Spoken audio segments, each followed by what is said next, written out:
जय श्रीकृष्ण, दंडक प्रणाम, जय शिवराय, जय स्वराज, जय स्वदेशी.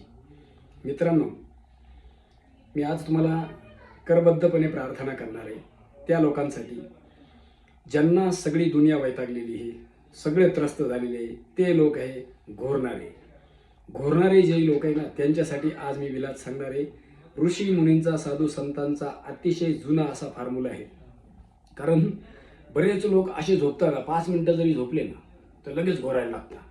पहिलं तर घोरता कोण? ज्यांचं पोट छातीच्या पुढे आलेलं असतं ते खूप घोरतात.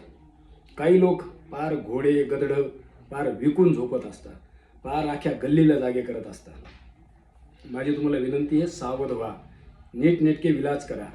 ज्या ज्या लोकांना घोरण्याची समस्या आहे त्यांना भविष्यामध्ये आज ना उद्या हृदयाची समस्या येत असती, हे मात्र लक्षात ठेवा. मी घाबरवत नाहीये, ही हकीकत तुमच्या समोर मांडण्याचा प्रयत्न करतोय. बघा काय करायचंय, सगळ्यात पहिले ते समजून घ्या. हे साधारणतः त्रिकटू चूर्ण घ्या. आयुर्वेदातलं खूप सुंदर चूर्ण आहे त्रिकटू चूर्ण. किती घ्यायचं आहे? 20 ग्रॅम घ्या. बरोबर. त्याच्यामध्ये 5 ग्रॅम अभ्रक भस्म टाका. अभ्रक भस्म 5 ग्रॅम. हे सगळं व्यवस्थित एकत्र कालवून ठेवा, एकत्र करून ठेवा एक जीव. आणि मग त्याच्यातला 1/4 चमचा किंवा अर्धा चमचा मधामध्ये एकत्र करून चाटण करजा दररोज सकाळ संध्याकाळ रिकाम्या पोटी. बरोबर.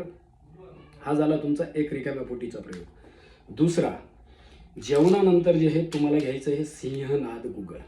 ही सिंहनाद गुगळ. आता ही वाताची गोळी लक्षात ठेवा. बरेच लोक म्हणतील सिंहनाद गुगळ आणि तेही घोरण्याच्या प्रॉब्लेमसाठी.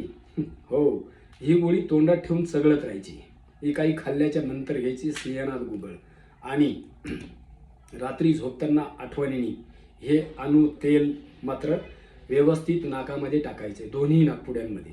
घशात उतरू द्यायचं आहे. घशात उतरल्यानंतर त्याला थुंकायचं नाही, गिळून घ्यायचं आहे. बरोबर. आणि हे दररोज करायचं आहे नीटनेटकं. त्याच्यानंतर एक प्राणायाम करायचा आहे बघा, त्याचं नाव आहे उज्जाई प्राणायाम.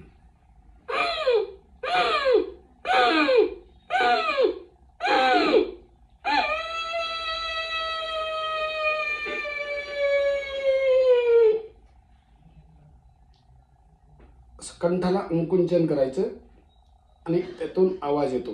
मग नंतर आपली हानवटी छातीवर टेकवायची, थोडंसं कुंभक करायचं, अभ्यंतर कुंभक. नंतर उजवी नाकपुडी बंद करायची, डावीने श्वास सोडून द्यायचा. उज्जाई प्राणायाम.